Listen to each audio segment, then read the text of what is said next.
Readiness quickly gets spoiled. I drank sour milk once, and now I find rot when it isn't there. I smell a smell, I say, curling my nose. He calls it my imagination. When I was pregnant, my fetus practiced crying inside me, or that's what the doctor told me. You might feel her frowning, the doctor said, but I felt nothing, and I worried she wouldn't be ready to weep for this world's persistent rot. The children crushed beneath buildings on television, the old man sending bombs alongside food that reaches no one, pork rotting in trucks. I think I can hear her sobs, I said, while pressing my hand on my bulging pregnant belly.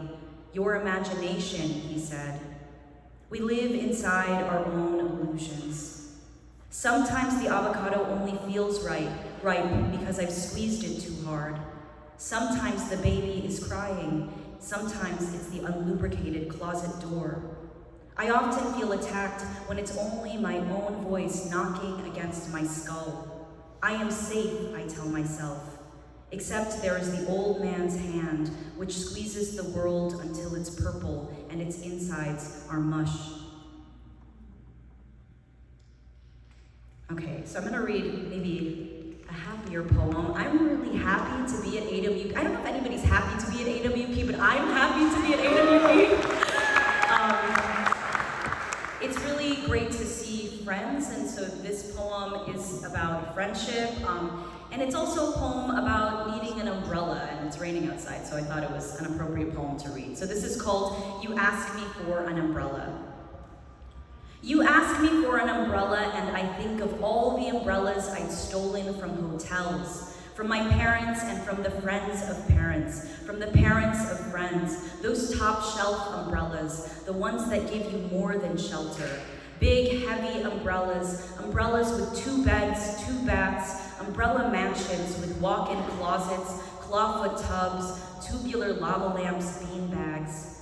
I think of those umbrellas now, the one I stole and then promptly lost, forgotten about, leaning haplessly against tables, doorways in coffee shops, bars, gyms, breweries, after it stopped raining outside and I, for that moment, did not need them. But it would rain again later and I'd say, fuck, where'd I leave that umbrella? It's raining now and you asked me for an umbrella because earlier you walked into a coffee shop with a cardboard box over your head. You, a sodden FedEx package. The barista made a joke about the box, about your lack of an umbrella, and you grimaced under your mat of damp, dark, wavy hair swooped to the side above your brow. Maybe this is not a poem about umbrellas. Maybe it's a poem about you asking me for an umbrella, and about me not having one to give you. What if I have nothing to give because I'm bad with umbrellas, bad with money, reckless about love, feckless, foolhardy in friendship?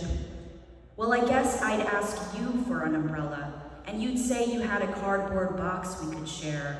We could stand under it, wander the streets sheltered in sagging paper. We'd bring the box into the restaurant where you'd order us chips and dip, I'd order a fruit tart. The timid sun would reemerge from its cave in the sky, like Lazarus, once again flush with animation, back with the living, and we'd be sated, not thinking for the time being about the need for an umbrella. Instead, we'd talk about the cardboard box, now leaning haplessly against the doorframe, and we'd talk about other boxes and the gifts we hope to one day give to all our friends. Thank you so much.